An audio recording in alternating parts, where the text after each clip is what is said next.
A lot of people say Nigerians are drug dealers. I've never encountered a Nigerian drug dealer. Okay. Actually, the Nigerians I know, I can't even imagine them selling drugs. How true is that? South Africans love foreigners. The problem is not xenophobia. The problem is hunger. So you're a full-on pastor now? Well, I'm an ordained pastor. I'm not a full-on in the sense that I don't run a church. You know, I'm under Pastor Chuks Ozabo, who's my spiritual father. And, you know, so I went to SEPTA. I did a bit of Bible school there. I got ordained as a pastor. But I wanted more. Then I went to Grace House. I did Bible school there. And I started serving there. People don't know the height of Kunle. I mean, there's no gala dinner or Joy of Jazz or any festival. Kunle was not there. Would you say you've fallen from grace?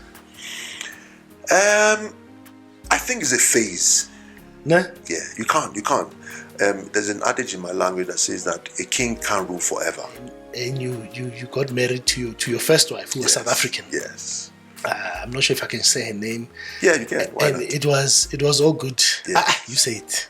Now I say the wrong name. Okay.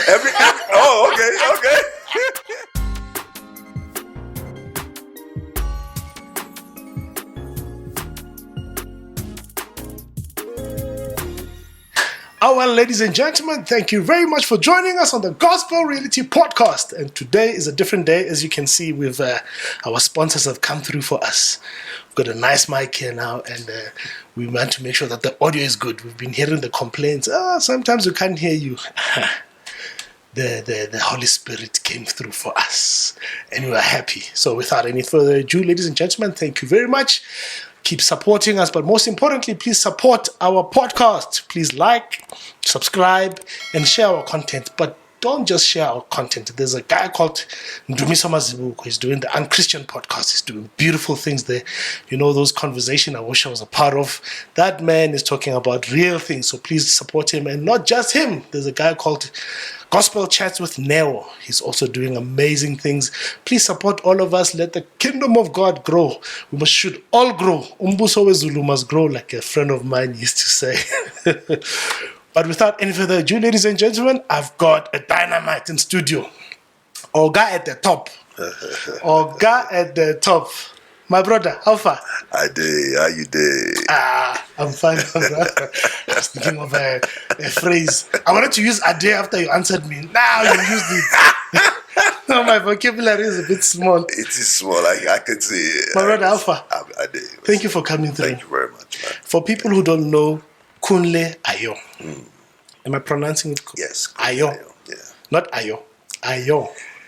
Well, I mean, however you say the Ayo, actually the Kunle, it's Kunle, Mimi, Kunle.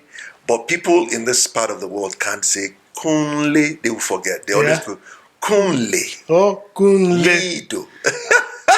Now I in tonic sulfur. I'm telling you that. So yeah, whatever you call me, it's cool. Nah. Kunle Ayo. And this brother of mine came through. I WhatsApped him, and he said, "No, I'll be there." No, not on this date. I'll be there. And I said, "Hey, man, is he gonna come?" Because people don't know the Kunle I know. Right. Superstar. You know. Otherwise, you're good, my brother. I'm very good. You are popular, Thank you and as you could hear, he's from Nigeria. He's a proud Nigerian man. Yes, sir. Yes. You speak Yoruba? I speak Yoruba. Oh my goodness! And Pidgin just stays in the middle there. Well, it's one of our unofficial languages. I thought you said official. No, unofficial. Unofficial. It's unofficial. Really? But almost official, eh? Almost, eh? Almost. Because Especially in Lagos. Afrobeats these days around the world, Of course. people get, it's getting popular. People are kind of, catching the vibe. Yeah. I mean, so yeah. Because I hear Pidgin is, especially in Lagos. Right. You have to know how to speak it. Yes. Otherwise, you can't communicate with Well, them. because people from all over they come to Lagos from the north, from the west, from the east, and everybody converge there. So the only way I don't speak Igbo, for example, so the only way I can communicate with somebody who also don't Pidgin. speak, Yoruba is that Pidgin. And sometimes people don't even speak good English in certain situations, so we're able to break it down, broken English. That's so we did one. Yeah, and for people who are saying, who is this guy? Who is this guy chopping guitar? They don't know. When I did your research, they mentioned you, George Benson, El Clue on the same sentence, and Jimmy Glulu. People don't know how good you are. Eh? Do you sometimes forget that, you know what, I'm actually up there? Well, I must say that there's so much that I want to do that I feel like I'm not there yet. So it kind of grounds me and it makes me believe that, yes, by the grace of God, we are where we are, but there's so much more that God can still do through us. So I'm always looking, for the better, for that next one and that next one. Yeah. And then, so yeah. Yeah, and I need to remind you that, Mr. Kunle, it's a podcast here. You can say it the way it is. No? It's not a radio interview. The way, don't have to construct it to make it look, put it raw. Okay. Yes, we want raw. Okay. And I don't know you are rich. Really? I'm rich? I didn't know that. I saw your net worth is $800,000 US. I said, are you serious? Oh, you must check on the net. When you Google Kunle Ayo, they said net worth $800,000 US. That's up over nearly 13 million rands. Wow. So when you leave, donate something to the podcast. I beg now. You were talking about sponsorship for this microphone. I was going to say, hook me up because I need them, man. Man, I'm glad you're here, my brother. Thanks so much. The first time I heard you were not playing in church. Yes. But where I heard close up, right, you were playing in a church in not far from here, but we're going to talk about that. Okay. But I just want to talk about your experience in Nigeria. Right. I wonder, a person of your stature and caliber, why South Africa? Because there's much more people in Nigeria. You could probably make more money in Nigeria. Because did you see how much Davido and that man is charging? Right. Huh? Right. What's his name? Davido? Nearly. Whiskey, Burna Boy. Burna Boy is charging $1 million. Yeah. $10 million. No, it's $1 million. It's $1 million. It's $1 million. Oh, 10 million. Right? Oh, sorry. Yeah, it's $1 million. They wanted to book him for $10 million. Right. But $1 million. Yeah. 45 minutes on stage. Right. My friend. Yeah. What are you doing in South Africa? All right. So my story started in 2002. Yeah. That's 21 years ago. Yeah. In those days, when I came here, jazz was not as big as as it is now. Yeah. So South Africa was ahead in a way. Mm-hmm. Even when it came to music video at the time, if you recall, that a lot of people used to come here to come and shoot their videos. Of course. So it was the in place to come. Mm-hmm. South Africa was the place to come. Yes, we had the numbers but you guys were ahead in terms of where you are, your connections, and all the great names that I've worked with and known, Dave Kors, Kek Willem, I met them here.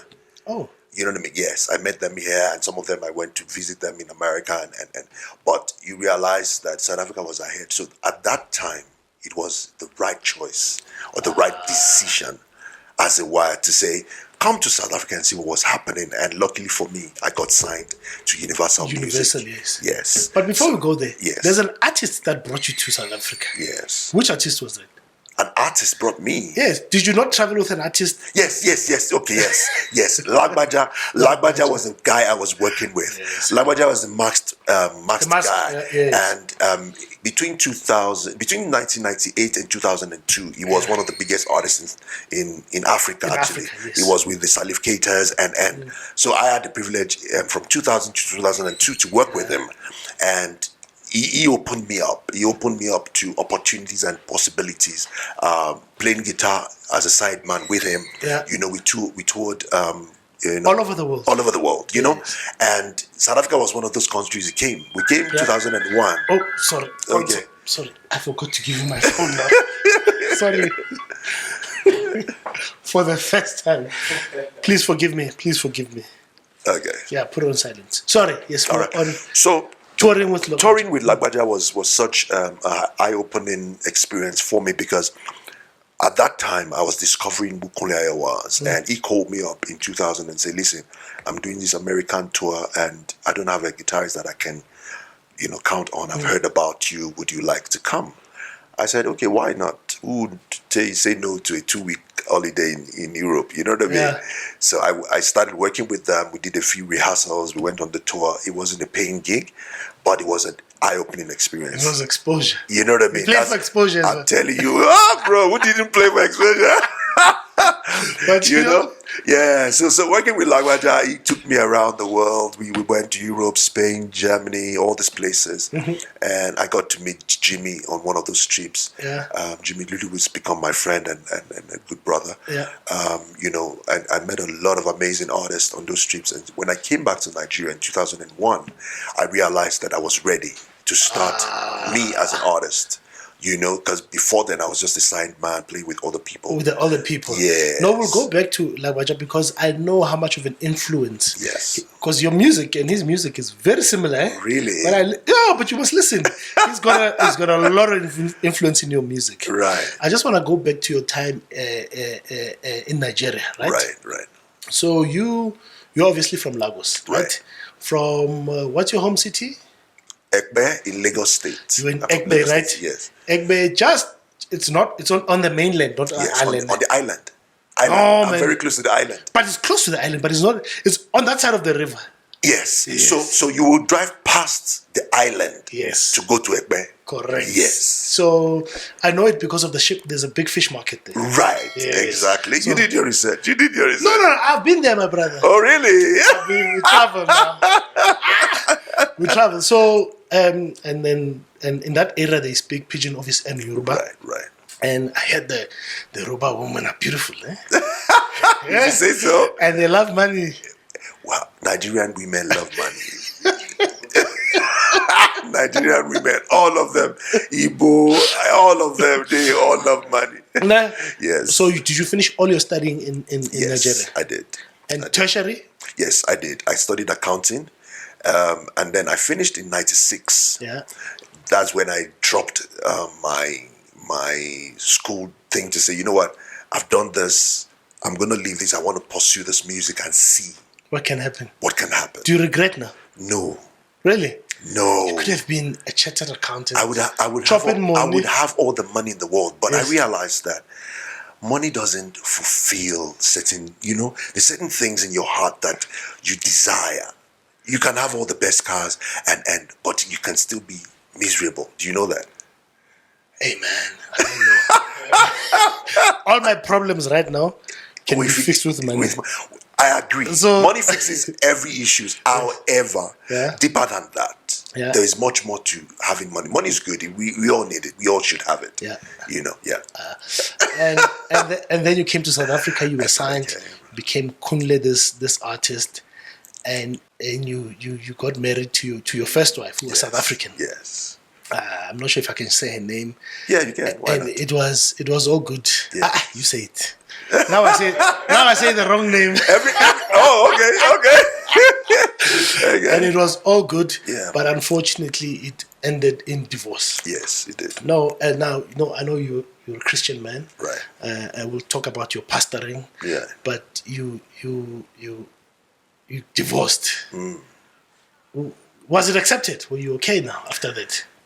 Well, at the time, I wasn't committed.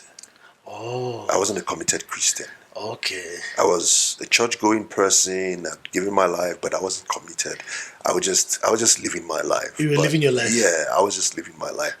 And I mean, only in the last, 7 years did I really feel like, okay. Yeah.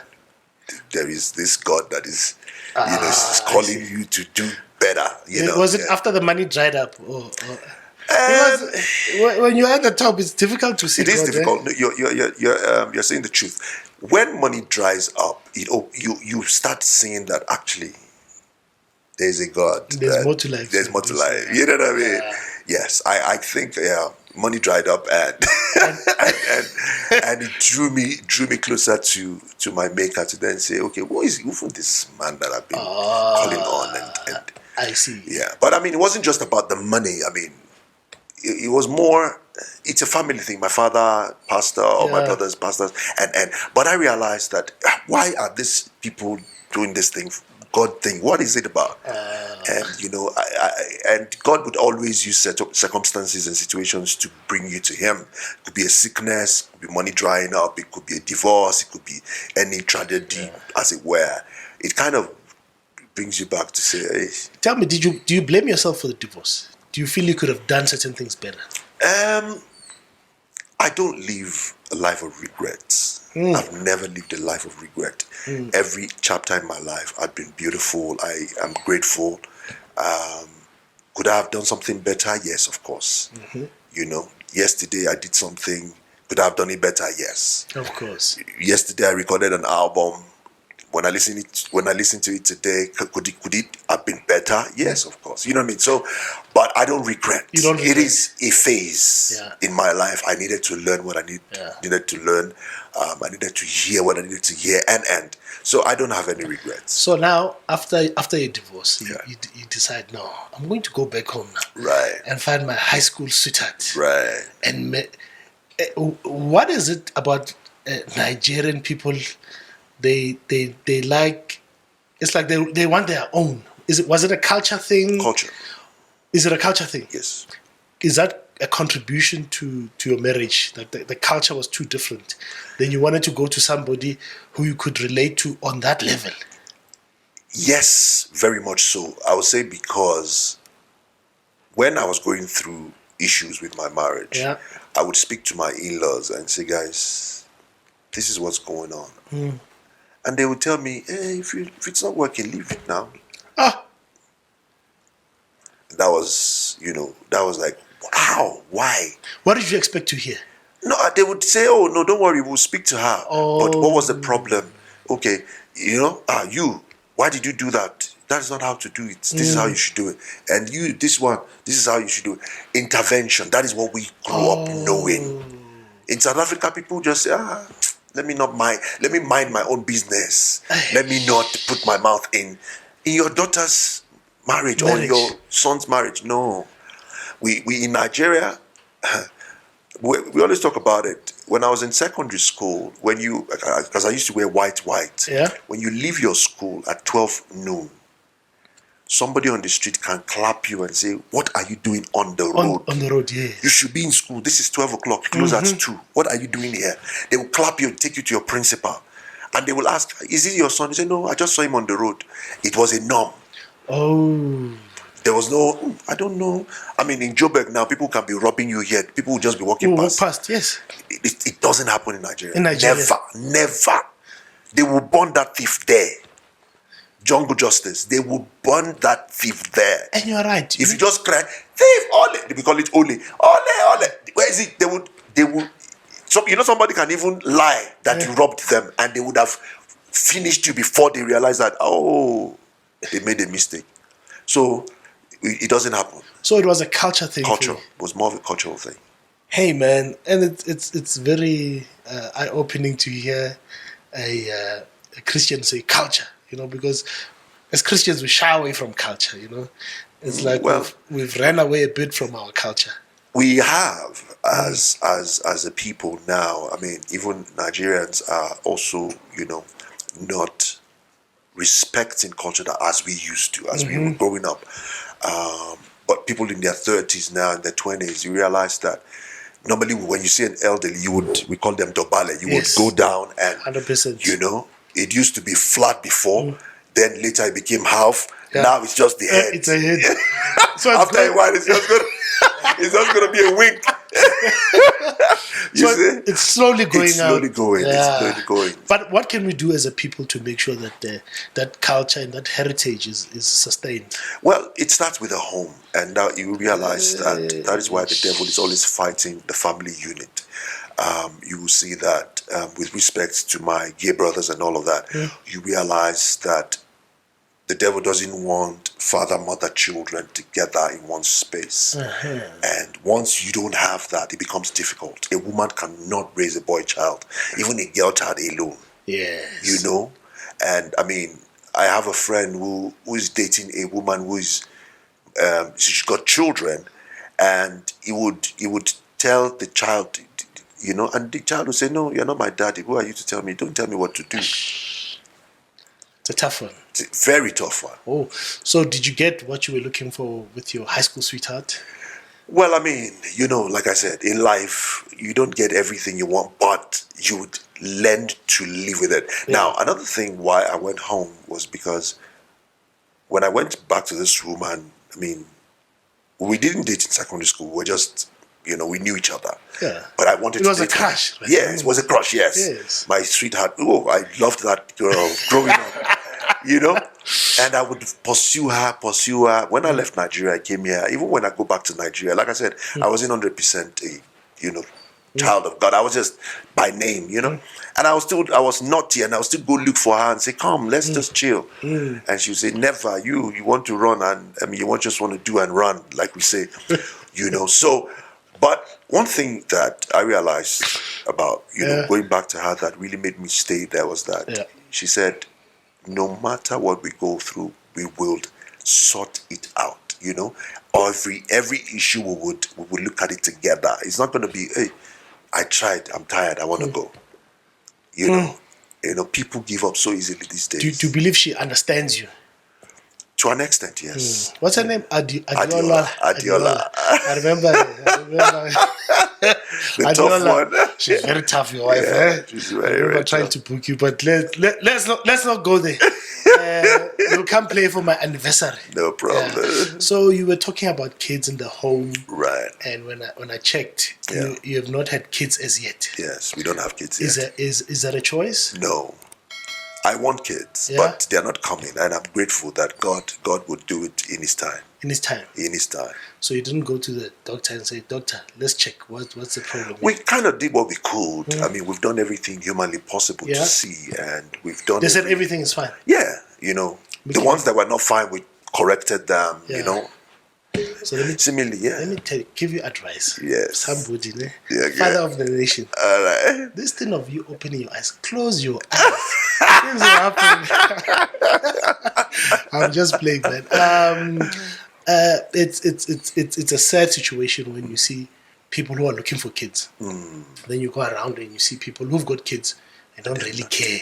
Then you ask yourself, how does this work? You know? So I hope God gives you strength. Amen. Amen. They say you work for kids. You know. For those who have ears, they've heard me. Right? So a lot of people said I must ask you about the misconceptions about Nigeria. Right? So you can clear it for us. Right? So when I spoke to my wife and I told her I'm gonna interview Kunle, is Nigerian, he said, please ask him, why do Nigerians like wearing flops? You know, the one that goes in your finger. Even if you are dressed like this, they wear that. Yes. In summer, yes. Not my friend. In winter, you can't do that. But you guys, why is it? Is it a Nigerian thing or is it? Well, you kind of do what you see around you, right? Yeah. You kind of do what everybody does in a way. Not, of course, you can't be every Nigerian that wears that flop thing, but I think we like it probably because we saw it on somebody that we admire. Yeah. Maybe maybe Dangote wore it. My friend, Mr. Ibu wears that. Let's be honest. You see, so once I see it, I like it. It's indebted in it's there in my mind when I'm going out to shop. I have to get this flop because I saw somebody probably on TV or, you know. I think it has to do with the weather or maybe because it's too hot. It is hot though. You cannot but have a lot of, you know, I mean, I can't try this in Nigeria. You know how cold it was this morning. You die. Yeah. You know, I dare not. You know Kelvin, the bassist from Nigeria. Yeah. The one in Pretoria. Yeah. I remember when he arrived in South Africa and he experienced winter for the first time. Koji, what is this? What is this? I said, what? The word, I don't understand. And he was really shocked that it can get that cold. Right. All right. So the next one is, a lot of people say Nigerians are drug dealers. I've never encountered a Nigerian drug dealer. Okay. Actually, the Nigerians I know, I can't even imagine them selling drugs. How true is that? Unfortunately, when I came in 2002, I was sick one of the months. I think it was probably October or something. I can't remember. Yeah. And I went to a doctor, and the stereotype, a doctor, medical doctor, asking me if I brought drugs for him.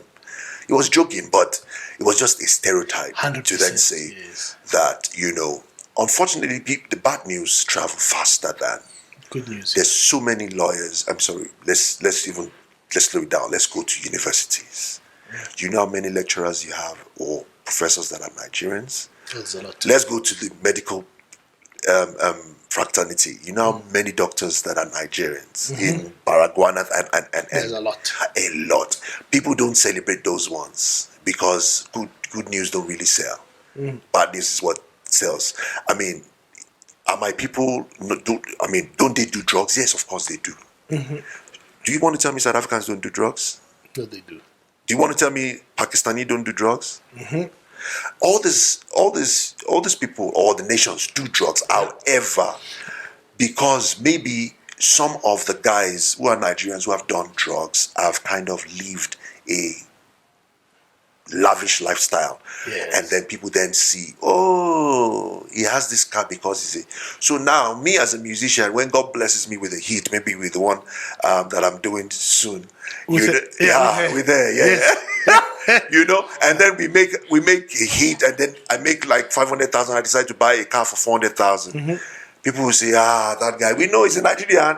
What does he do? It's drug. Stereotype.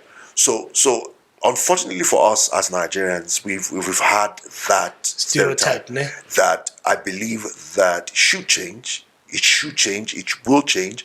However, some people still want to just remind you that all Nigerians or most Nigerians are drug dealers, but I don't listen to them anymore. They say an average Nigerian in South Africa has got a cousin or a relative in Hillbrow. Is that true? It's possible. I don't though. There's a lot, There's a lot. If you go to Hillbrow and say how far, you get a quick answer. Quickly. Yes. Okay, let me tell you one thing about Nigerians. We are commercial people in the sense that we like to buy and to sell. Oh, yes. Yes. Now, that is the hub. Town is the hub for merchandising. Yes. They sell clothes, they sell hair. I'm sure most of the hair that our ladies buy, probably 60% are sold by Nigerians. Yeah. So you'll find a lot of Nigerians in commercial spaces like that. Hillbrow, Bree, and all those places. So yeah, it's just what it is. And cyber hacking. Yes. I hear there's call centers in Nigeria. Right. That people are sitting there selling you scams. Right. They say that's a really big thing. Is that true? Well, we've heard from the global news that a lot of the scams that go on in the world are perpetrated by Nigerians. But like I say, unfortunately, you keep saying Nigerians because we live a lavish lifestyle. Not only Nigerians do scam. Oh, I hear you. A lot of nationals do scam. Me. But Nigerians are lavish people. When we scam big. When we everything you do is big. Extra. We go extra. We are just extra people, unfortunately, but it is what it is. I mean, look at even in like we're talking of all the other professions. I mean, go to America, Canada, I think it is. There are a couple of mayors that are Nigerians. Nigerian-born mayors. Mayor in Canada. In Canada? Yes. You guys are strong, eh? You see what I'm saying? And very soon it's going to happen here where the child, the father is Nigerian, the mother is South African. He's going to be president of this country. I'm just saying that is how extra we are. No, of course. Given the number of Nigerians that are in South Africa, it's a very good possibility. Now, now, now talking about that, right? Yeah, right. There's a Nigerian guy who told me that because we see it on movies, right, on Nollywood, witchcraft is prevalent. Yes. They can. You see, the sun. Yes. Lightning can attack you. Yes. Even when there's sun like this, right. they don't need clouds for lightning those people. Right. So is it true that the witchcraft is prevalent in all African countries? Yes. Really? Leave Africa. No. I'm telling you why Nigerian stories come out more now. Nollywood, like you said. Yes. There is no other African country that has sold their story. Oh. Like Nigerians. Yes. Now, when we sell our story, we exaggerate, like movies. Americans also exaggerate. How can a car fly from here and then it will land on the other side? Yes. But unfortunately for us, we sell these witchcraft stories. People then believe that is what is happening on a day-to-day. No, not really. Does it happen? Yes, it does. It does happen. But it is exaggerated on the movies. So what protected you from, because they say especially when you come to Joburg, you must either have good witchcraft or being a strong believer, right? Or your ancestors must be very strong. Well, so what was your It was God, place? Man. I've always believed in God. I mean, my father is a reverend, you know, and they pray a lot. When they started, they also dabbled into diabolic things. Yeah. But when they saw the light, they then told us that, guys, this thing we've tried, it doesn't work. It doesn't work. Oh, they've tried it. Oh yeah. Oh. I remember my father who used to take us to go do this thing. Yeah. And when he gave his life to Christ, he told us that, guys, I've taken you to these places, they don't work. Trust in God. So did you get deliverance from those things? Because well, yeah, you get deliverance, but also it's more of the mind. You understand? Oh. It's more, you see, deliverance is not so much of a physical thing. Mm-hmm. It's more of your mind being renewed. So the major deliverance that any believer needs is more of the transformation of the mind. Let this mind be in you like it's in Christ Jesus. Mm-hmm. Don't focus. A lot of believers are focusing on, hey, I can't wear this because, hey, this is happening. No, we have been, Ephesians 1:3, we are blessed. Mm-hmm. Nothing can come to you. Doesn't mean that the enemy will not try it. Mm-hmm. But you need to have an understanding that you are more than a conqueror. Mm-hmm. Do you understand? So I don't believe that anybody threw anything at me. They might try it, but God has delivered me already. I see. Because somebody told me that it's difficult for somebody to bewitch you if you're not taking part on those things. But if you've taken part or they're still in you, you're accessible to them. Yes, there's a door. There's a door for them. Yeah. All right. So now talking about not really witchcraft. So I want to go to our cultural things. So South African, and you touched on it, that Nigerian men they live a large lifestyle. Right. So I was watching a show and this lady said, South African lady, she says, never ever is she dating South African men. Right. Because Nigerian men are the best. Okay. They can spoil a woman. Right. They know how to look after a woman. Right. They even in bed. I don't know. She said to me, my brother. Maybe they are generous. They are generous givers. They know how to go over and above. In everything. In everything. We're just over and above. Especially with money. When you guys have got money, we know, eh? Right. Yeah, I saw the car you parked. I said, hey, this man's got money. Oh, come on. let's leave that one. So I've got a Nigerian friend, right? Right. And then every time he comes back from Nigeria, he'll bring us a concoction of some sort. Right. He says, that's why you South African women are leaving you. You don't look after your bodies. True. You don't drink anything. Right. Try this thing. Right. And you go and try and you realize, hey, something happened. Something is happening here. And then And then he'll go to Nigeria again. Right. Say, bruh, there's another concoction they make. Then one day I asked him, I said, so do you live on these things? And he said, how come you can service your car twice a year, but you can't service your body? True. That thing needs to be serviced. So was that culture or that I don't know what to call it. Yeah. Was it taught to you by your parents as a man? You must always flush your system. Right. Must always drink something. Yeah. So you can look after a woman. Right. So along a particular region. The intent is not about the woman. The intent is more about you taking care of yourself. Yeah. Now, let me go back to our food. Yes. Why I will drink that concoction and it will work faster for me, and you would drink it and you would need probably 2 or 3 doses of it.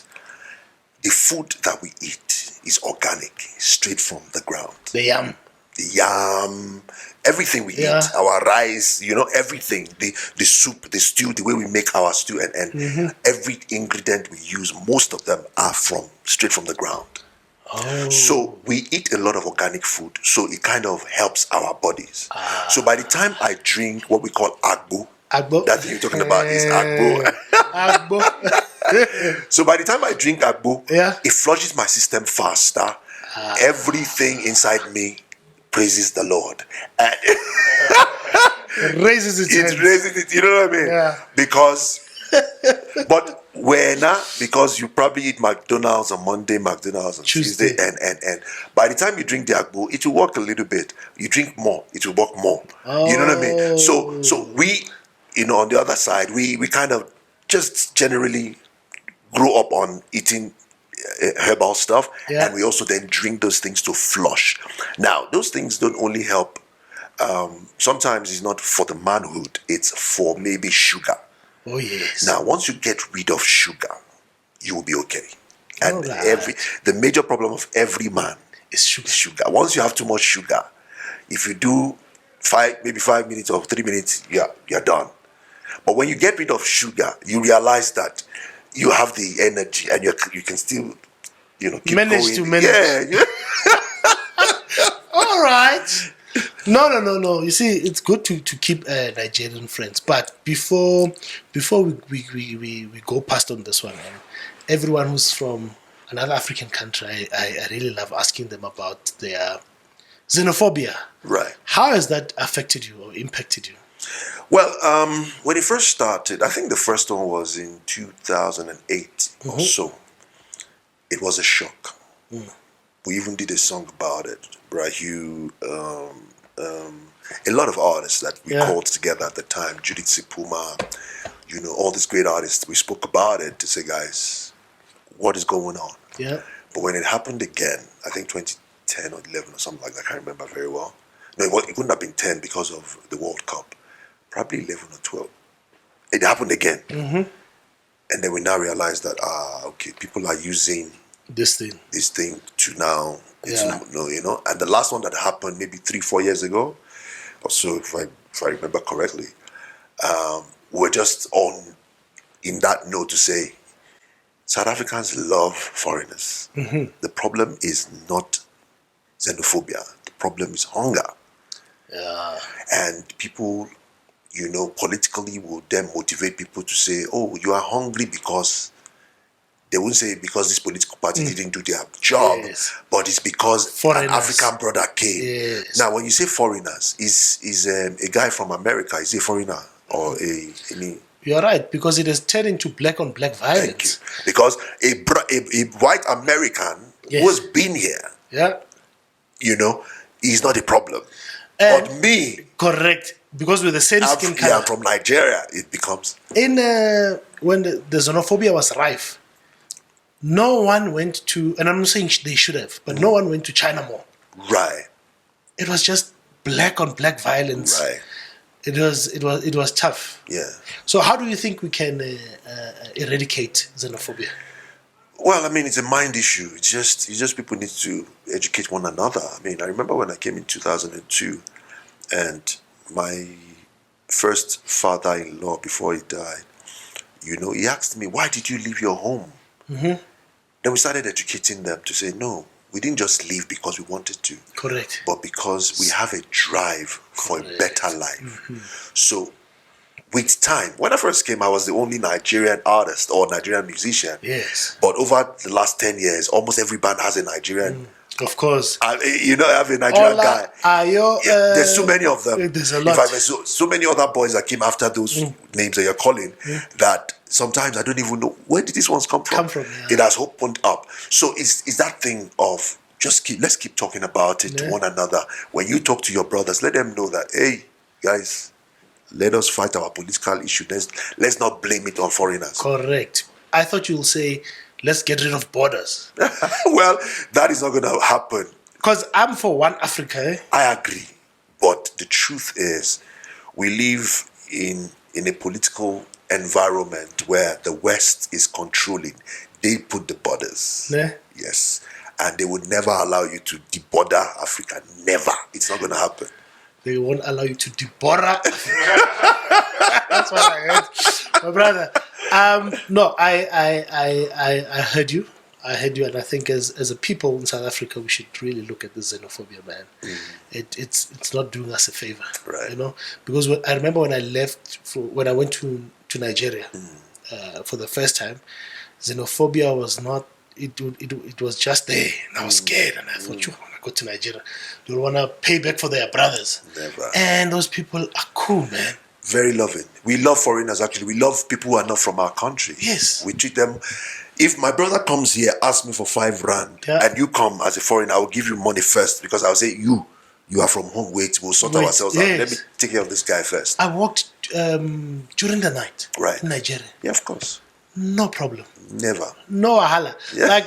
Like no one bothered you. In fact, if they hear that, because I'm tall, you see, so they thought I was from there, and they started speaking to me. Yes. And then the first 2 lines. Yes. And after that, I said, my brother, please, I'm not from there. Oh, and then they said, no, let me show you. They wanted to show me places. They'll show you places. They'll buy you things. If you hang out enough time, they'll even take you to the market and buy you clothes and say, please, go and give your wife at home and your kids. Yeah. No, well, they didn't buy me anything. I think those ones I met. Or maybe the time you met them. There was a problem there. But Nigeria is a beautiful place. Yeah. I'm going back in October. Oh, nice. I'll be in Lagos again. Nice. Which places should I look out for?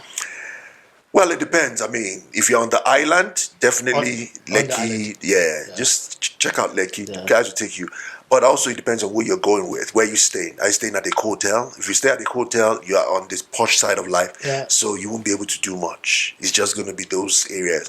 But if you have friends who live on the mainland, then they can take you to the market. They take you to Ikeja. They can take you to Ikeja. I've been to Ikeja. There's a Ikeja mall there. Right. Don't go to the mall. Go to the market. To the market. Yeah, don't go to the malls. Experience Lagos. That's how to experience Lagos. Don't go to the malls. Are like you are. In Lagos, I want to attend a church service when I'm there. So many beautiful churches. My brother goes to a church called Daystar. He's in the on the mainland. There's Pastor Paul Adefarasi on the island. There's a lot of redeemed churches. Also on the island. So many beautiful churches you can go, man. Yeah. No, I'm going there, and I promised myself that on Sunday, I'm going to church. Please I want go to check it experience out. the praise and worship. Yes. There's that song, Akidiba. Yeah. I hope they sing that song. Maybe they won't. Because you it's shocking you, but they are tired of it. Old, all right. Now talking about church. So the first time I was in close proximity to you. Right. Was in church. Right. Where I could sit next to you, and you were playing at a church called KICC. Right. Ashimaloa. Yeah, Pastor Ashimaloa. Pastor Ashimaloa, but at that time you were under Pastor Ike Nwanze. Ike Nwanze. Nwanze. Yes. that pastor, I used to love that pastor, man. Right. I'll tell you off record. No, say it, No. It's a podcast, my brother. You can talk. No, that pastor broke my heart, man. Hey, she did. I loved that pastor. Yeah, I love that. He broke my heart. But he didn't pay you, ne? Yeah? He didn't pay. No, it's not even about the money. It was nothing to do with being payment. It's just certain things, man. Okay. I remember asking myself, you see these Nigerians now. But he did me wrong, man. That pastor, I'm not happy with him. But I hope I'll meet him one day and say, Pastor, what you did. He's coming soon. I'll let him know. Really? Yeah. Me and him need to talk because he did me wrong, man. He said I just stopped talking to him, but I realized that I should have went to him and said, Pastor, listen, you did me wrong. And the funny thing is, he might not have known, or he could have assumed that it's one of those things. It's okay. You know, but if you felt it, you should have just gone to him. No, I should have. Still do it. I'm wrong. I'll reach out to him and tell him, hey, somebody's not happy with me. I was not happy, but I love the music in the church. And that's when I met you. Right. But and this is another thing I need to ask you about. Nigerians are so. You guys love yourself, eh? What do you mean? You, for example, all the churches you went to in South Africa are all Nigerian churches. Right. All of them. Yes. Are you saying you can't hear a word from our pastors here? Yes. Is that? Yeah, that's usually the case. If you meet a South African pastor, you realize that they kind of forget that they have other people, and then they start throwing a Zulu there, throwing a Xhosa there, a Sotho there, and also that culture thing, the way we see church. You see, the way we see church, the way we grew up knowing what church is and what church should be. Yeah, it's different. Because you went to KICC, right? House on the Rock, right? Mr. Paul, yes. And then you went to Grace House, right? And the most important one is Scepter. Yes, that's where you got ordained as a pastor. Yes. So you're a full-on pastor now. Well, I'm an ordained pastor. I'm not a full-on in the sense that I don't run a church. You know, I'm under Pastor Chuks Ozabo, who is my spiritual father, and you know, so I went to Scepter. I did a bit of Bible school there. I got ordained as a pastor, but I wanted more. Then I went to Grace House. I did Bible school there, and I started serving there. Really? Yes. So this thing of Nigerians going to the same church, it's a culture thing. It's that understanding. Okay, I'll give you an example. This is happening to me now. This week, I'm having a show at my space on Friday. Yeah. This Friday. Now, the guys that I'm working with, South African boys, I'm giving them information about Friday. Only when I reach out, they now say, oh, sorry, Mr. K, by the way, I won't be able to come. I have this going on. Okay. I'm like, but if I didn't reach out to you, would you have told me? Yeah. You know, so those things, they happen in such a way that for them, they feel, no, it's okay. I mean, I'll just tell him he will be fine. No. Immediately you knew that you were going to be busy. Yeah. Mr. K, sorry, what can we do? I can't be there. On time. Yeah, I can't be there. I don't have to say, hey, how are you, MJ? And then you say, oh, I'm fine. And then I finish talking to MJ and I speak to another one. And then I say, oh, MJ told me he's not going to come. And I go back to MJ and say, but we spoke now, you didn't tell me. Exactly. Oh, he says, actually, I'm sorry, something. So it's that things. Nigerian brotherhood that you guys have. It's not just Nigeria. Well, it's that understanding. You understand me when I say certain things. With Pastor Chicks, for example, now, there are people in the choir, when he says certain things on stage, they cringe. They're like, what? How can Pastor talk like that? Yeah. But because we know that he's not coming from a bad place, he's just telling you what you should do. I see. You see what I'm saying? So I understand when he says, go out, come out of there. But you take offense and say, like I'm saying, what you thinking Pastor Ike did to you? Yeah. For him, it might just be, he didn't think that it's something big. Yeah. But when you're not used to it, you're not used to a man of God to do certain things or say certain things in a certain way. My friend, that one even is painful even now. we'll talk about it. But lastly, in terms of church, so you obviously go to Nigerian churches because there's an understanding, and you've tried other churches, and Nigerian ministers just work out for you. Right. But there are dodgy ministers there. There are a lot of dodgy ones. Yeah, there are a lot of dodgy ones. There's a pastor, I'll not say his name. Right. And he said to me, he wanted to hire a generator from me. Right. I said, cool. And I arrived there and he said, how much is the generator? And I told him, I said, I'm going to tell them it's 12. Don't say anything.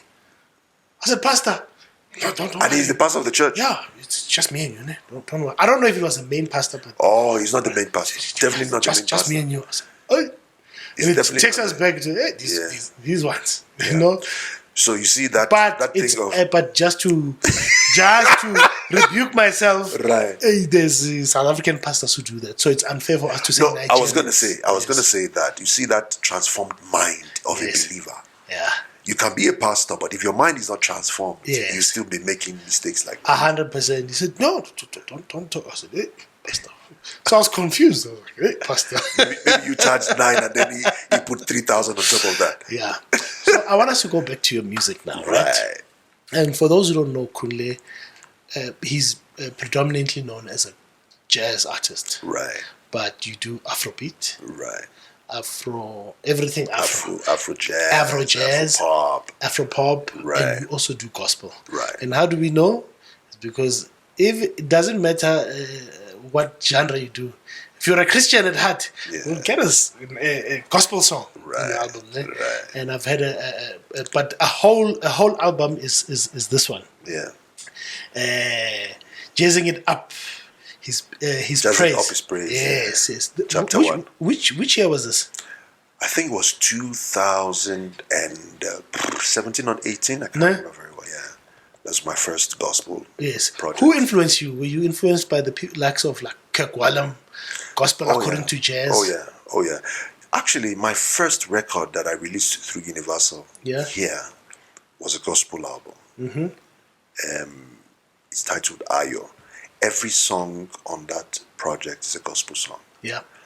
But when growing up in Nigeria, I told myself that I want to be sure that God called me before I would call myself a gospel artist. Yeah. So at the time I was a church boy. I was going to church, even though I was playing with other people and so all the songs that were in my spirit were gospel music, and I released it. But when I came this side, I realized that I could actually express myself as a jazz artist. I actually didn't want to sing when I first started, but over time there was a demand or there was a need. People were saying, okay, but sing something in your language, let's hear something. Because the guitar you can't say I'm Nigerian by the way I play.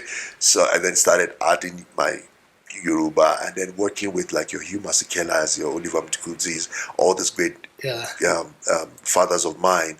They then used to tell me that, listen, you can only showcase who you are.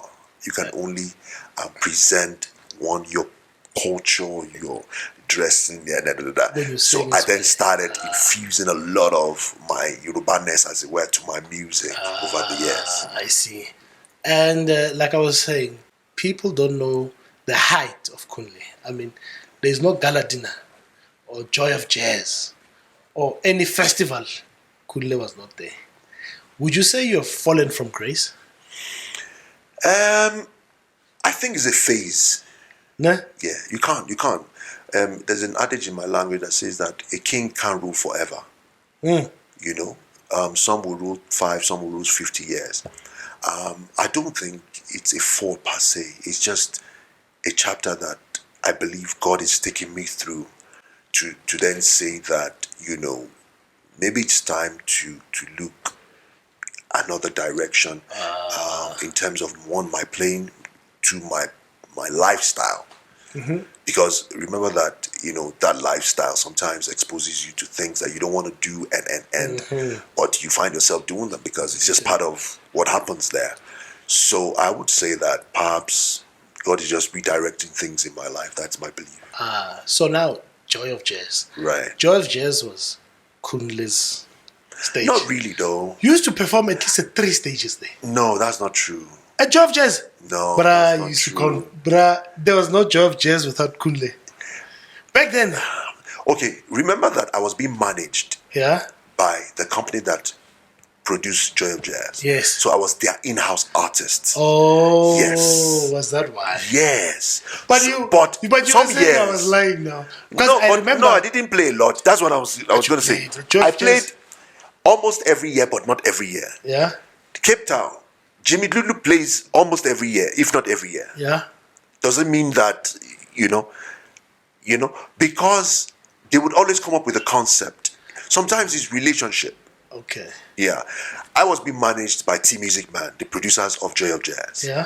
So one of their, responsibilities were to find me gigs. Oh. So if they do their own gigs, I mean, there were years when I wouldn't play, but I'll be background, I'll be around, people will see me, you think that, I saw Kunle, now you think you saw me on stage. No. But, for example, right. When last did you do Joy of Jazz? I haven't done it now because we had a fallout. We had a fallout. Okay. But I think it was necessary because also, God doesn't want to share his glory with anybody. There was a time when people then started thinking that, we made Kunle. I see. You see, so I think that it was a good thing that they didn't book me for a while. I believe it will start again. I don't know when, but it's good that they didn't book me for a while so that, people would then see that it wasn't because I played with them or I worked with them. That was why God did what he did in my life. It was just because, they were doing their thing. But at the end of it, for me, everything, all glory belongs to God. All right, I see. Sure, I thought, it was Joy of Jazz, man. But you're right, because I would see you at different venues. Yes. So I'd assume you played exactly. everywhere. I did. I was everywhere. Sometimes I would do camera work because I used to be on TV. I was a presenter on African Magic for a few years. Yes. You remember? Yeah. So, and I had a production company, So sometimes I would say to them, guys, I know you don't want to book me this year. Can I kindly get an opportunity to cover this thing? Yes. And so at least I'm there, I'm working. And, so I would do that for some years. All right. So when you started playing, you obviously started at church, right? Yes, of course. Yes. You started at church. Yeah. And you were self-taught? Self-taught, yes. Sure. Self-taught. I was just getting into tertiary when I started learning. Yeah. And really? Yeah. I thought you started from... No, I was 21 or so when I started. When I picked it up first time. Yeah? Yeah. 1991, yeah. Really? Yeah. Then it was your thing then. Because... Hey man, learning an instrument is... you saw that bass guitar now? I saw it. It's not easy, it's not easy at all. Right. So, there's a Nigerian artist I love, man. And my heart was so when I found out that he passed away. Semio Poso. Ish, my friend. And I know you guys were good friends. Right. Did you ever play with him at the time? So many times. When you started, actually, I knew Sammy in 92, 93, 94, somewhere there. Yeah. They were ahead of me because I started late. Yes. When I was still learning how to play the guitar, they were already superstars in Nigeria. They were playing for House on the Rock. Yeah. And I remember the first time I came in contact with Sammy, I went to their rehearsal. Yeah. In an area of Lagos called Ilupeju. Yeah. So I walked in and they were rehearsing, and Sammy was a very proud guy. He used to, and he disdainfully looked at me like, who's this guy? But as time went by, I started playing, people started hearing about me in Lagos. It was like a small circuit of musicians at the time, and then we started getting to know each other. I have a friend also, Agbola, was a guitarist. Yeah. They were playing together at church. Yeah. So sometimes I would then, fill in for Agbola, and Sammy and I became close. And then when I started recording my first album, Ayo, in 98, him and I had become close. I would go to his home, he would come to my home. We had, grown a relationship. So he produced a lot of the songs on that record. Oh, really? Yes, he produced a lot of the songs on that record. And at that time, he was also starting out as a gospel artist. Yes. I think it was 98 or 99 that he did his the first concert Sammy Oposo did in Nigeria. Yeah. I played for him at the time, as a backing guitarist. Did you play on any of his records? I can't remember. Probably did. I don't know. I played a lot of records in Nigeria at the time, but I can't remember. People remind me. If you know, not Akonwa is there's a guy, his song was big at the time. I played the guitar, and people remind me that, do you know that you're the one that played this guitar? You know, remember. I played a lot of records in those years. You know, Samuel Ekposo, man. There's a song of his, "Give Me Peace of Mind," that money can't buy. I met him in Benin, actually. Right. When his CDs were still in those cardboard boxes. He gave me. He said, "Oh, you love my music?" Gave me. But now my sister took them. I don't know where she took it. And then you came to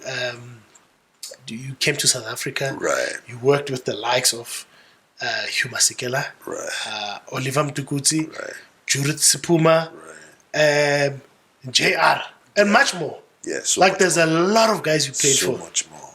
Right? Yeah, even this man before he died, what's his name? I loved him.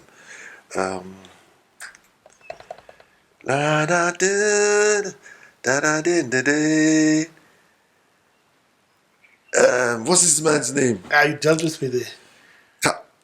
It starts with a K. Okay, I'll remember. Oh, you remember it, yes. But people don't know you're also a mean producer.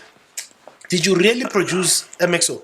Oh, yeah, I did. Really? Yeah. And what's his name? Judith Sipuma? Judith Sipuma I worked with on production. KB, we did a beautiful song. I think the song is called Beautiful or something. Yeah. It was a big song, yeah. Asanda Bam? Asanda Bam, I worked with Luyanda. Which song? Fragile, the album Fragile. We recorded in my studio. Did you produce the whole thing? With Luyanda. Luyanda was the main guy. I was just assisting him. Yeah. And Simpiwe Dana. Simpiwe Dana, I did. What's the title of that album again? Beautiful album. I was saying to her now when we did a project for Thabo Mbeki's 80th birthday, and I said to her that if I knew what I know now, I wouldn't take your music to where I took it. Because I took it very soulful, very poppy. I realized she's not there. Nah. She's a very traditional, grassroots type of. You know, she just needs a small drum, a piano. Like an acoustic version. Yeah, she's an acoustic artist. If I do anything with her now, that's where I'm going to take her. All right, I see. So now you were signed under Universal, right? Yes, in 2002, yeah. And then you decided this. So what happened in those days was the politics of music. I assumed that because they had Jimmy, and they also signed me. When we go to an interview in Durban, I remember vividly, 2003 I think was, or so. Oh yeah, 3. I just released my second project, Beyond the Borders. Yep. And I was physically there promoting my album. But the guys were not interested in me. They were looking for Jimmy. But he's a big name, you know. I agree. Yeah. But I'm saying, as a company, you would tell them that, no, we have this new artist. Anything Jimmy would bring to you later. Right now, we have this one. I see what you say. They didn't protect me in that way. So I felt, okay, I don't belong here. Okay, is that where you started opening K Cool's? No, that was when, after that, I went to Bula Music. Yeah. I was first with Bula before I went to T Music Band. Bula Music is Peter Tlade. Oh, really? Yes, him and Clyde, another guy, Harvey and Clyde. You know, about 3 partners. The 3 of them owned Bula. Yeah. And they had this guy that he died. What was his name? The gospel artists. They had him. They had also Lundi. Yeah. Oh. They had Lundi. But did they push you? They tried. But here's my question to you. Do you believe the South African market has got that ear for raw jazz music? Is the South African market educated enough on that? Because in America, for an example, jazz music is, you know, those people fill theaters. Right. You know, the audience there is their love for the art is a bit more. Europe and America. Yeah. I think that South African market definitely enjoy jazz. The people, no, you see, now in America they have different styles. Yes. And the different styles have their followers. Yes. In South Africa, like I always say about Nigeria also, once one genre pops, everybody wants to go there. Yes. It's amapiano, then they let jazz suffer. If not for church, gospel would have suffered. But because church is in huge demand for those gospel artists, and so gospel can never suffer because of church. But there is no industry to support the other genres. If you go to a company now and you sing for them, they will say, "Ish, can't you make it piano, man?" They want a piano. Oh, I see what you're saying. So South Africa definitely has a huge. I mean, in those days, the days of Jonas Gwang, Barbara Hugh, and all those guys. I mean, we would do a concert from 4 in the afternoon till 4 a.m. All jazz, all smooth African music. But there's no room for African music now because why? The younger guys are kind of taking over the realm of power, hip-hop as it were. And piano has taken over. Has taken over because the people who now kind of run the industry or have the money to make it happen are younger guys. That's what they want to listen to. So how do you educate the South African audience?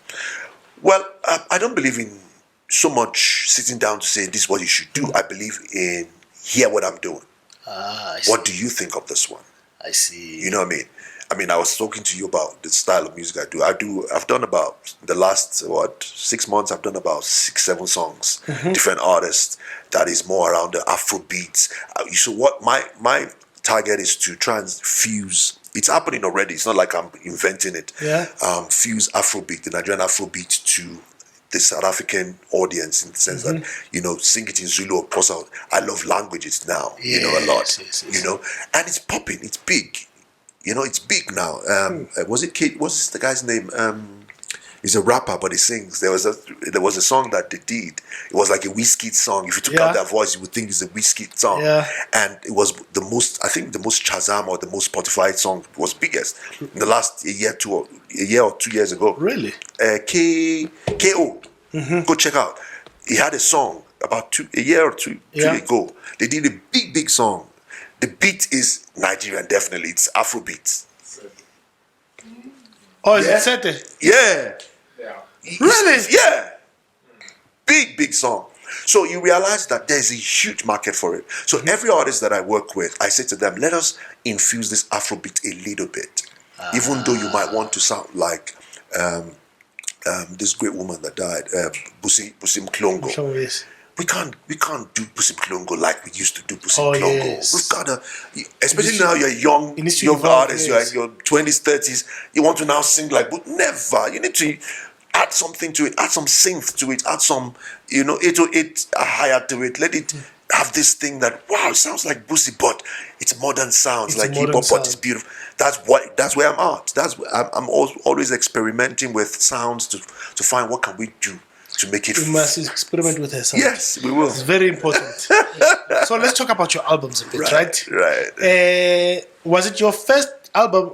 No, it's not your first. There's an album you called Bupilo. There's a song. Beyond the Border. I think it was Beyond the Borders. Yes. Bupilo. Yes. Kid like Mamela.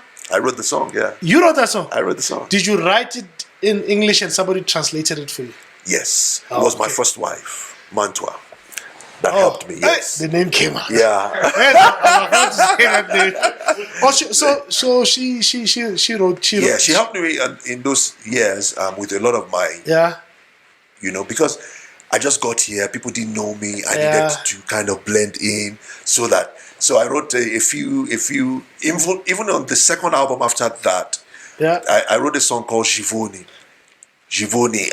Venda, because she's Venda, Miro, and basically it was an instrumental song that featured Musa. I think it was Musa Manzini, the late Musa. I was influenced by the people around me at 100%. The time, But over time, I realized that people will accept you, yes, but then tell us who you are. Yes. Who are you? You have to your signature. Exactly. And on your albums, people don't know you featured Duduzo Makatin. Right. Kek Walam. Right. How do you even start a conversation with that guy? They are very chilled people. Really? Extremely chilled people. If they hear what they like, they would jump on. They would jump on, eh? Yep. But did this song make waves overseas and stuff like that? I didn't push it. Bro, you can have the best of the best. If you don't go out there, and push it, let people hear it. Nothing will happen. Nothing will happen. Hey, man.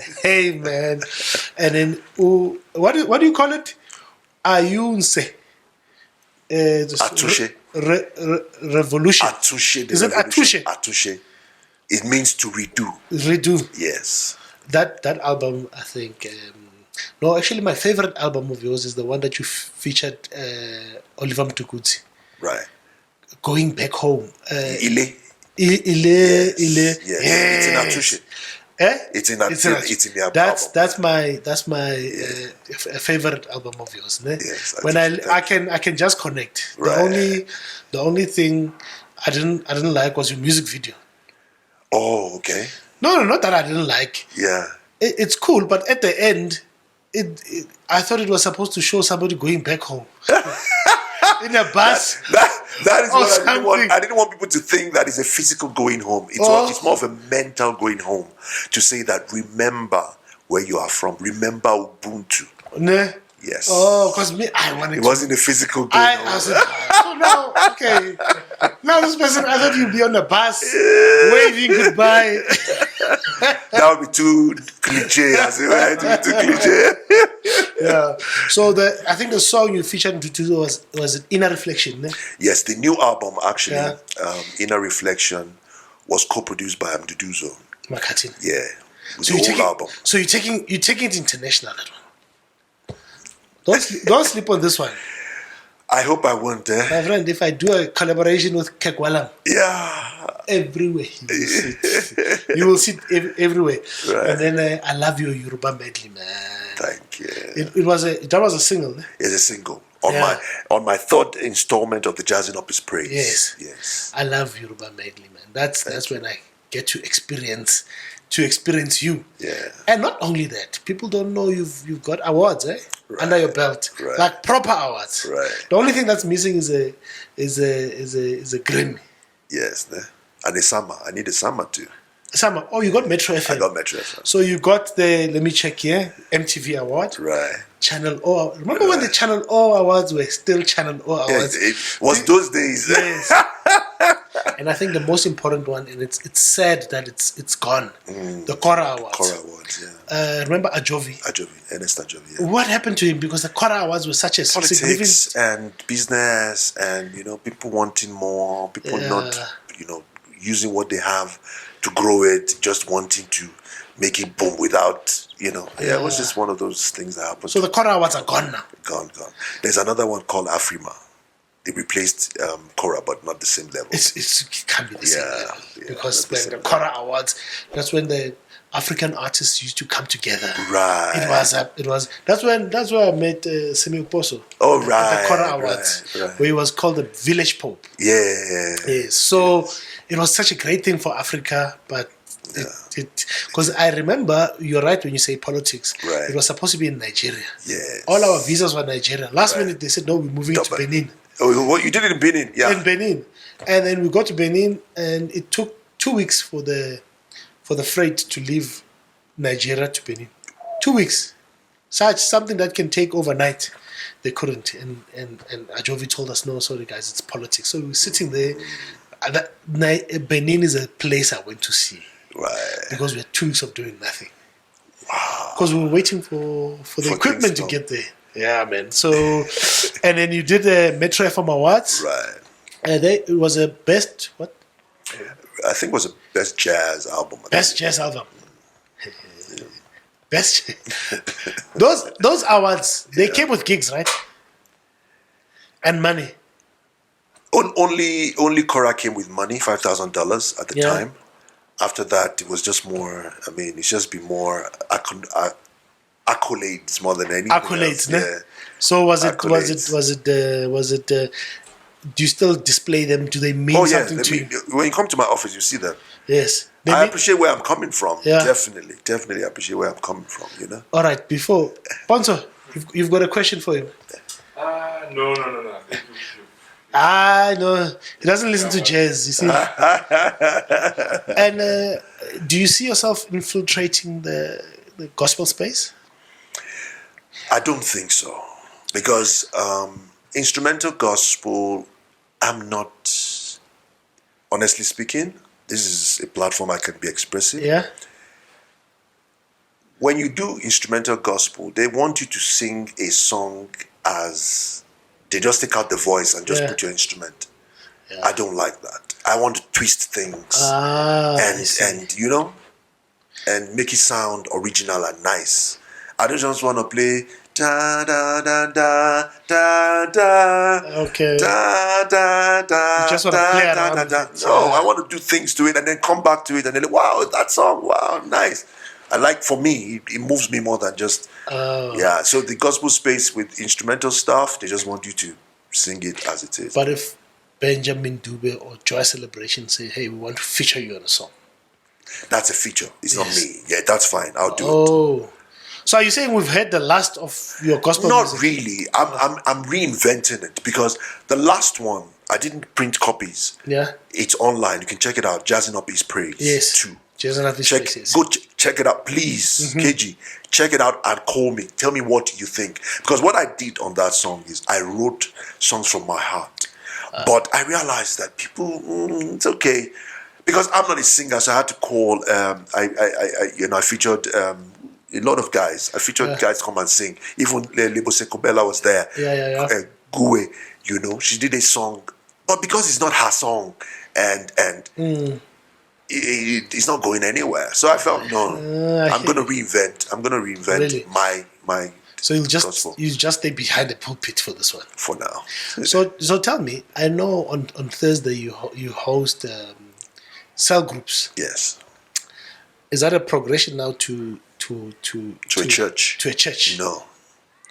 I don't. God hasn't said anything yet. I'm still serving under my father in the Lord, Pastor Chooks. So I'm just leading, my cell group for now.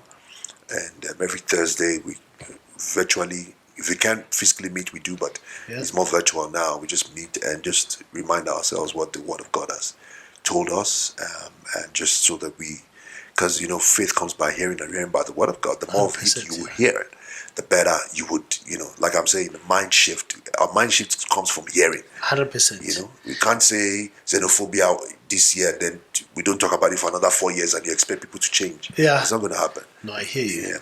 Now I can't let you leave without you answering this. You obviously, I've seen you play in church, right? And I've never seen you attend rehearsal though. Rehearsal? Yeah.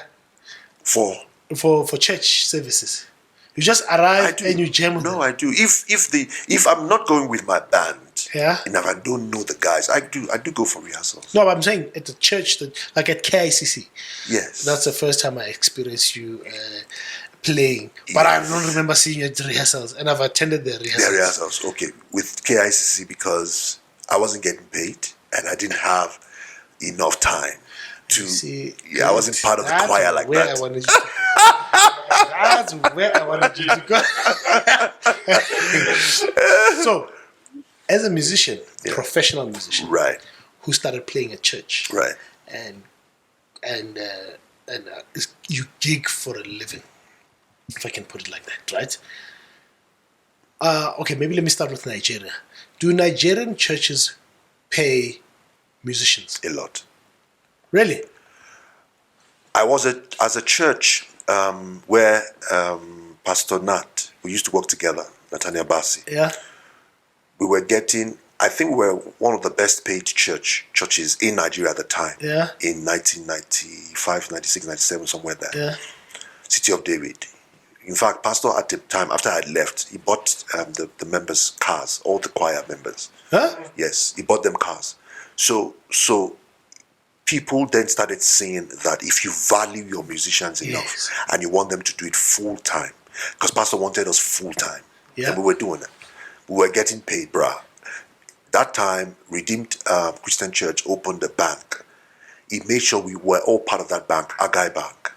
Really? Yes. How important is music to the church? It depends on the pastor. Right? For me, it depends on the pastor. Yeah. For me, it does 70% of the work. Before the pastor can even stand up to preach, if the music has done its job, deliverance has started. The pastor just puts an icing on the cake, and that's it. Now, you see, an understanding, of that pastor is what will determine how he then invests. I mean, you can go to certain churches and you will wonder, the sound is terrible. they don't think it's important. Yeah. They think it's the deliverance and it's the preaching that people need. But sometimes the song, classes of people, social class, Yeah. the kind of car you drive, if I could afford it, maybe I would drive something like that. Yeah. You know what I mean? You see what I'm saying? Yeah. Yeah, because I like your lifestyle. Now, somebody might come to that level, have the same kind of money, but he doesn't want that kind of car because of his social status, because of his mind, where he is at. So people go to church sometimes to listen to. Some people will say, I just went for the music. For the music. So now, if somebody's coming for the music, would you want to give them crap? You need to take care of them. So wait. So you say musicians should be paid, right? Very well. If you want them to stay. Very well. Very well. Huh. So pastors who say pastors can make it without musicians, what would be a reply to that? They can do that when their members are about them. They don't come for the music. Yes, it's possible. It's very possible. The pastor that says that, music is not important. Yes, you get people who don't care for music. They will come. But people who care for music, they would leave and go and look for where their spirit is fed with the music. With the music. Yes. And music is spiritual in its nature. Yeah. Not just music, of course. It's yeah. No, 100%. Yeah. But now I'm talking. Yes. So when people say, yeah, we can't talk about musicians getting paid. What about ushers? What about car guards? What is your response? So what talent is the usher using to sit people down? He's working. Show them. But a musician has to study. Remember, I'm self-taught. I know how many years it took me to be where I'm at as a musician. Yeah. You know how long it's taking you to know how to play the bass. Yeah. Now, the level you are, if you had time, how much do you think you deserve compared to you bring another bass player who is proficient? 100%. So, what you just said, right. Is that the reason why musicians and pastors have been loggerheads? Is it fighting for the spotlight, or is it one not wanting to respect the other? Okay, so this is one topic that I've been wanting to really sit down and talk about extensively.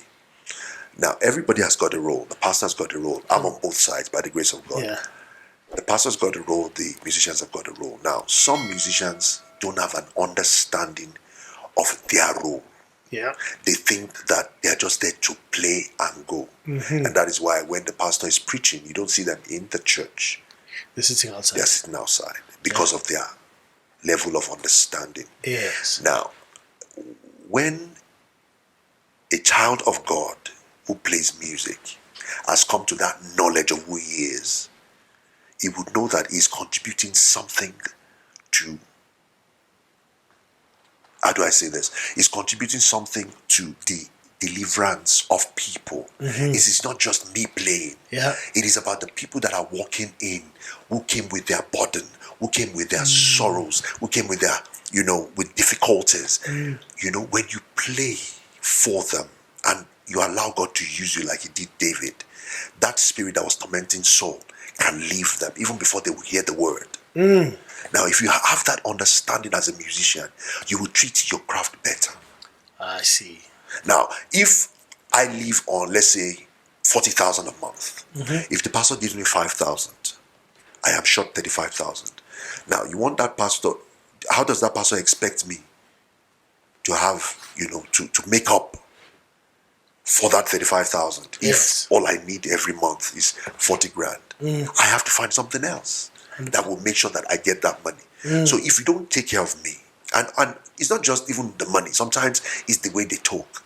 Some pastors, because they pay you, hey, stop that, what are you doing? They talk anyhow to them. Now, that makes them feel, it's not my vision, it's his vision. I'm not part of this. But when you know what, Pastor Paul, I wish Sammy was still around to tell you, Pastor Paul used to treat those guys so well, so nicely. He wasn't paying them a lot of money at the time, but he was passionate about their souls. I see. And a lot of them, came into full-time gospel because of what Pastor used to tell them. You know what I mean?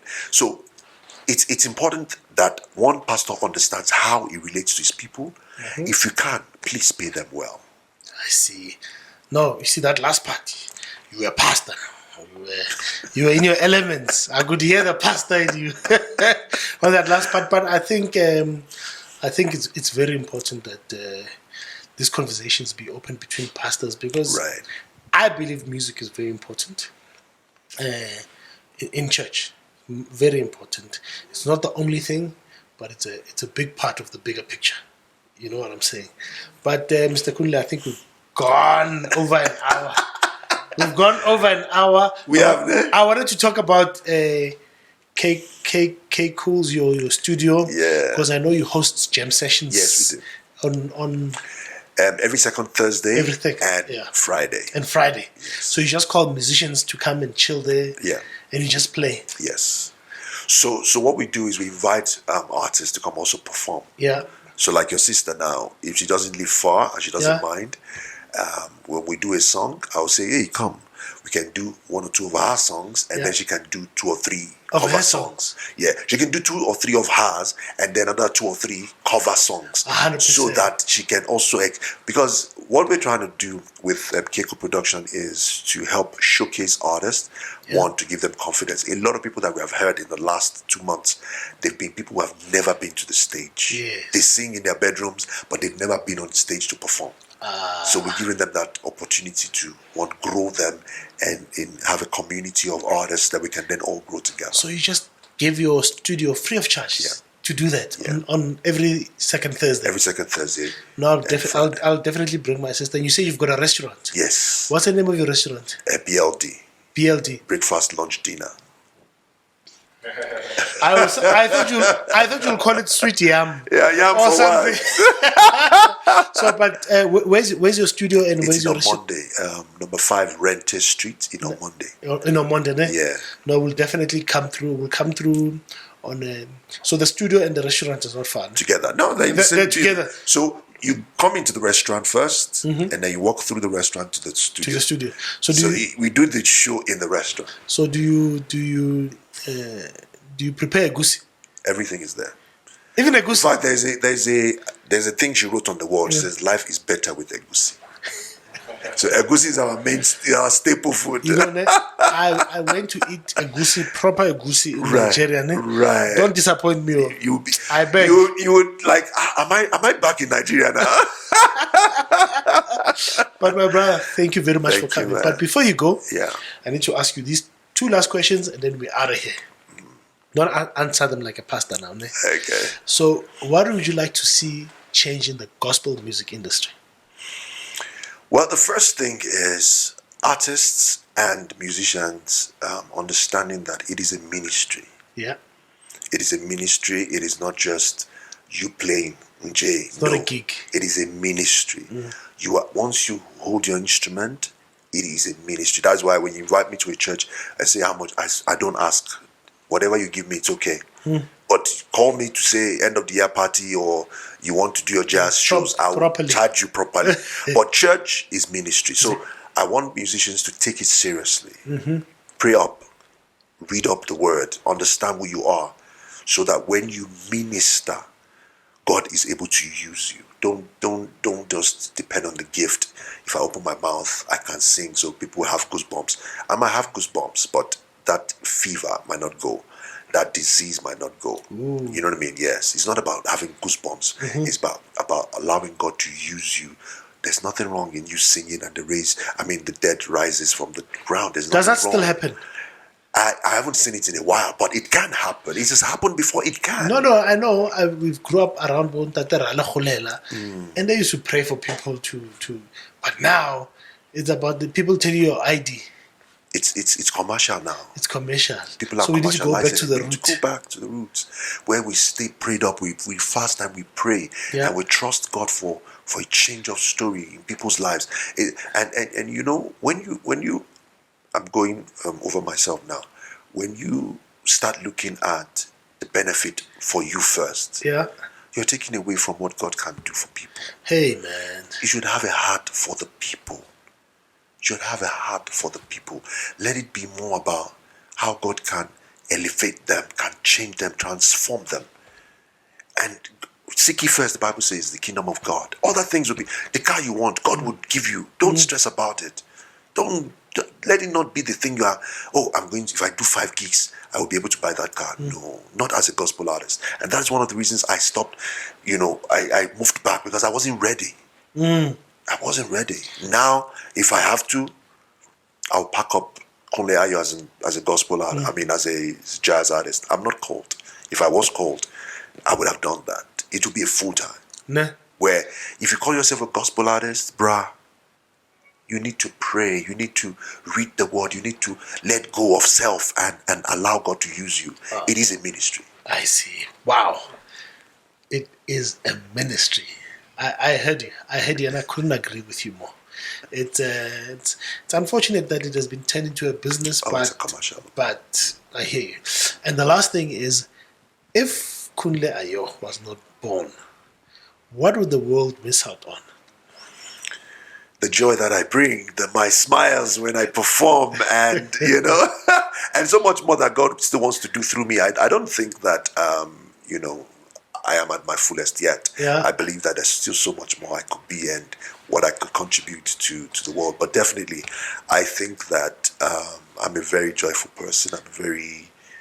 I love, when I come into a room, I love to see people smile and happy. Yes. And I love, those kind of things. And people who have not seen you, I've seen you perform and you carry your guitar, you go in the crowd, the joy that you have there. It's like, and how you make people happy. Right. Like that, you chop that guitar, eh? Yeah, thank you. Tell me something, do you still check and say, I'm practicing now? I'm going back there, yes. You're going back there? Yes. I haven't had time for a few years. I've been doing production, concentrating on that. I mean, this thing happened, COVID happened, it all shut down. But that was your time to check during COVID? No, the stress. Hey, the stress was If you're not a businessman, then you can check. When you know that you have bills there, yeah? Was COVID bad for you? It was terrible, bruh. I thought maybe COVID people will come and record because they've got no. Just quiet. That was when people started buying their own equipment and recording in their homes. Yeah. That was when a lot of podcast thing came up. A lot of people online. A lot of online celebrities came out of COVID. Yeah. Mr. Kunle, I can't thank you enough. Thank you very much for gracing me. Thank you. I understand your station and I know what this man is about. They say, well, you know. But I know that this man, the fact that you are even here, I'm really humbled. But you don't go empty-handed. I told you, we've got sponsors. They bought us a mic. They also bought you something. So we'll give you something when you are performing, chopping that guitar. Wow. We've got from Gospel Reality Podcast. Yes. It's beautiful. So that is yours when you go perform. And our sponsor is Litlotlo Laka. Right there. This is a shower gel. All right. Don't put it in bathtub or shower. Water must be falling. This is our shower gel. Please try it out. If you like, let's see what else you can do. Litlotlo, my treasure. Nice. I know you're composing song. Hey, musicians. But Mr. Kunle, thank you very much for coming. Thank you very much, man. I appreciate it. Other than that, ladies and gentlemen, Akhoto Ibe Liluna.